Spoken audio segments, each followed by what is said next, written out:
Pacific Island nations are considering a boycott of this year's Rugby World Cup in protest at plans to revamp the international test calendar. A World Rugby proposal suggests creating a 12-team World League from 2020, with nations such as Samoa, Fiji, and Tonga potentially not included. Pacific Rugby Players Welfare wants its 600 members to discuss the boycott. Now is the time for the voice of Pacific Rugby to be heard through our players, said the PRPW's Daniel Leo. The former Samoa lock added that the call for a boycott was a legitimate player protest at World Rugby's reported plans.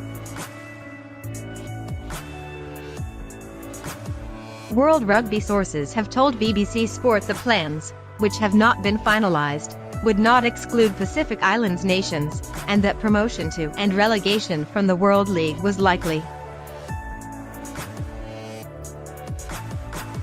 However, Leo said it should now be abundantly clear that World Rugby has failed the genuine rugby fan and called on the three Pacific national unions to support their players' move to help head off this calamity. Fiji, Samoa, and Tonga have all qualified for the World Cup in Japan, which starts on September 20th. The days of colonialism are long behind us, but this model that they're proposing is more reminiscent of those days, Leo, who represented Samoa at the 2007 and 2011 World Cups, told BBC Sport.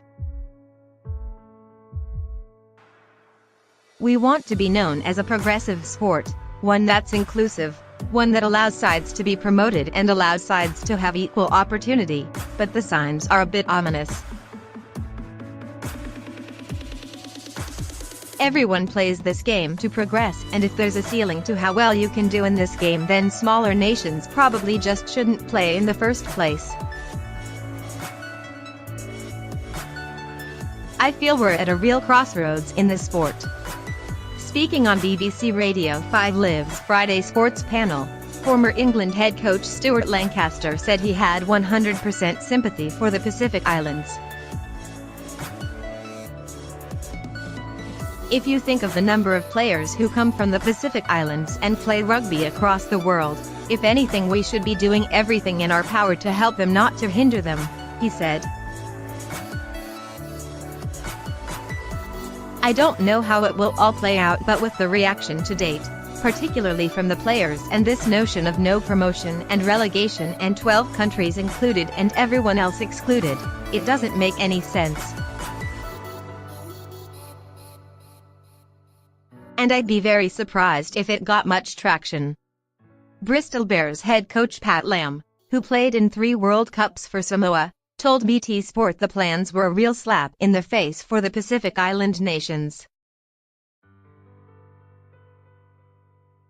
It's shocking that the Pacific Islanders, what they've brought through, and their influence around the world, is huge, he said. World Rugby is struggling to keep its World League plans afloat. In the space of a few days, attempts to drown it have been coming from port and starboard. First, player welfare issues were raised by some of the biggest names in rugby union, including England captain Owen Farrell and New Zealand skipper Kieran Reid. Now the Pacific Islands players will have their say on any plans that involve their exclusion and have threatened to boycott the fast-approaching World Cup in Japan. Anyone who's watched the film Pacific Warriors knows what Tonga, Fiji, and Samoa mean to rugby union, but also what they have sacrificed and still do. Since the game went professional in 1995, the islands have been powerless to stop players switching their allegiance to clubs in Tier 1 nations. The vast sums of money offered in return for forfeiting any international ambitions for the country of their birth mean it still goes on today.